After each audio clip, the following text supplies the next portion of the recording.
Okay, now that we have raised or lowered our terrain, it's time to get rid of the checkered background and give us the actual foundation for what we're going to be looking at.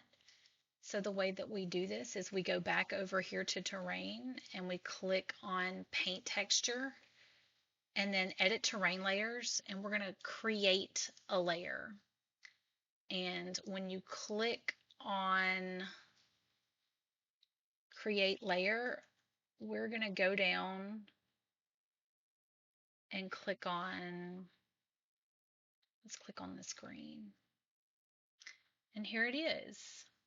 Now, if I did not want to do that one, I would go back, take that off,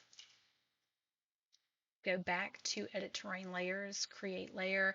And there are several different ones that you can kind of mess around with. But again, we're working in a plant cell, so I do want mine to be green. So take your time when you're doing this and find one that you really like. Again, paint texture, edit terrain layers. But if I did not want this one, I would just go back to my undo history. And if I was doing something else, if I wasn't working with a plant cell, I wouldn't choose this green background.